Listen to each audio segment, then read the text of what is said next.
I'm sure you went to school. Primary school, secondary school, and many girls do attend universities and other institutions of higher education. But this was not always the case. It took a long time for girls to be educated in Europe. At first, it was only those that belonged to the higher strates of the society. My grandma, that was born in 1882 in France, never went to secondary school. It was not done at the time. Girls were only attending primary school.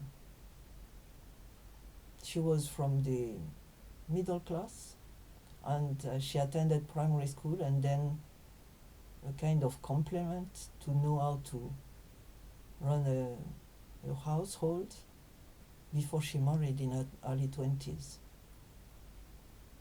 Even the village I was born in 1949 had no secondary school. There was a boys' primary and a girls' primary, and then as part of my primary school for girls, there was a kind of additional class just to help you to know a bit more before you venture into life. So, for girls to be considered worthy of attending higher classes was unknown. And I still remember in the first part of the 20th century that when the first girls attended university, people were laughing at them. They were not taken serious. My cousin registered, enrolled in medical school, and people were telling them, we all know why you are here. You are just looking for a husband to be well married. So that is for here. Now, talking of Nigeria, many girls never went to secondary school. In the south, girls attend secondary school, but in the north, in Muslim land, girls are staying at home. Many of them never go to secondary school or just start a bit and then drop because there is no encouragement from families. So now, surprise, who has been pioneering education for girls? Well, Jesus, Jeshua, some more than 20,000 years ago, an itinerant rabbi, a Jew rabbi, had all the time to attend to women. He cared for widows and gave one, our son, back from death. He cared for those that were sick, healed and delivered them. But he also had highly educated conversations with some, such as the one recorded in John chapter 4. A lady from Samaria, she went to fetch water, and she had a lot of family problems, and so she was living on her own with a guy that was not the husband. And because the village was probably looking down on her, she had to avoid conversations. So she decided to fetch water from the well, the public well. At the time, everybody was taking cover from the heat around midday. So Jesus was there alone because the disciples had gone looking for food in the village. And he started conversation with her and said, "Could you give me some drink? I'm thirsty." The woman had some guts. So instead of complying without saying anything, she started challenging him and said, "How come that you are asking me for water now? She recognized him as a Jew from the other side of the river. And she said, you know, that his accent was showing that he was not from the area. And she said, why? How come that you are asking me to for water? You know, I'm a Samaritan. And at that time, Jews and the Samaritans were considered as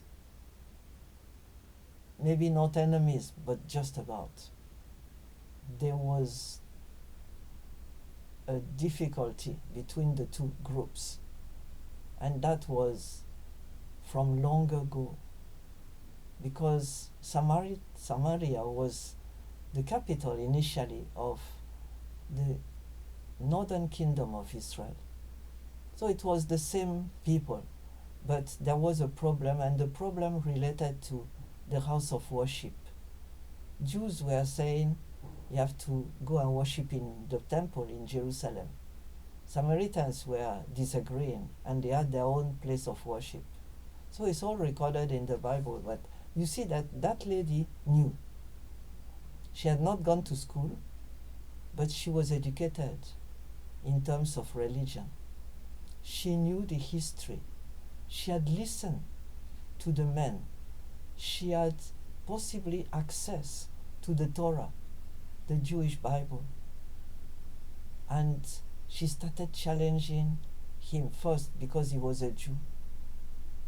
And then Jesus said, it's only that you don't know me. If you knew me, I would have given you water, and the water I give is far better. It would have been a water that would stop you from coming at the well and suffering thirst. And she said, wow. So, are you bigger than our ancestor Jacob that gave us that well? And Jesus continued talking, and he introduced the idea of eternal life to her. And she was not put off. And Jesus knew that she wanted more than water. She wanted recognition. She wanted to be accepted and recognized as someone that was knowledgeable. Probably in her village, people didn't really care for her opinion. But she had won. She was an educated woman.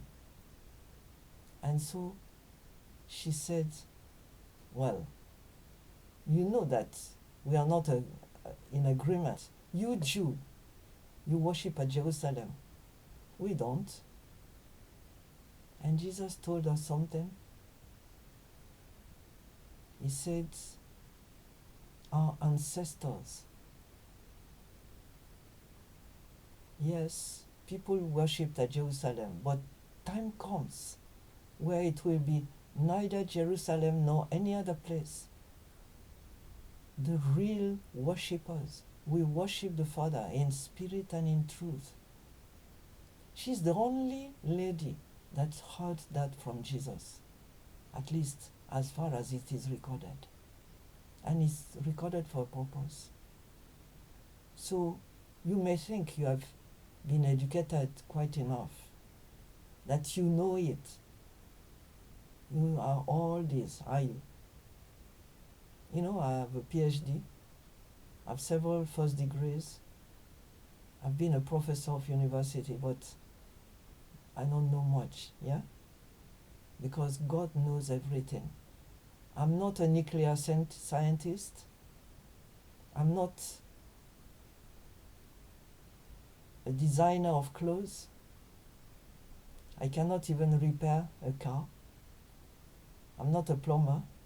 There are so many things I don't know, and I'm sure it's the same with you.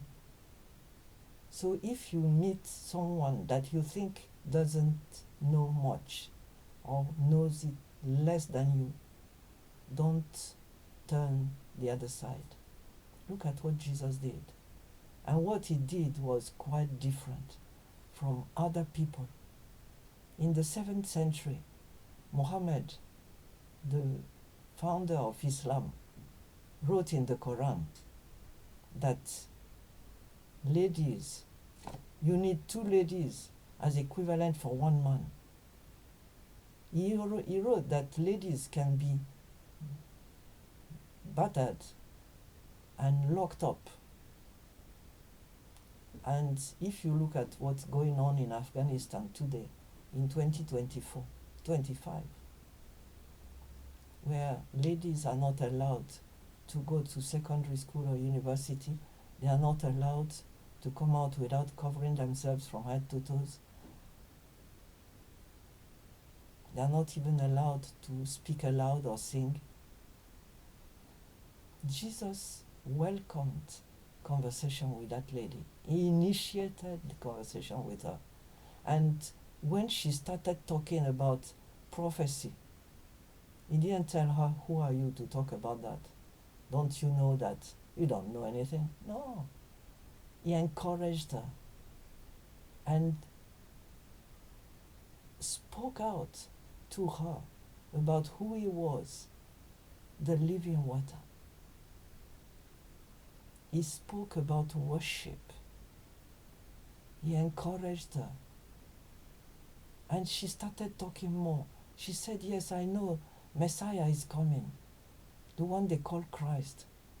And when he comes, he will tell us everything. And he said, you are talking to me. I'm the Messiah. It was the only conversation he had to such a depth with a lady. And the result was that she left the water behind, the bucket and everything, and started running back to the village and come and see, come and see. And the whole village accepted him as the Messiah. Jesus was not just a great teacher, but a teacher of women. Somebody that cared for women, encouraged their education, encouraged them to speak their mind, respected them. So my friends, this is a challenge for you. The best way, follow that man, become a Christian.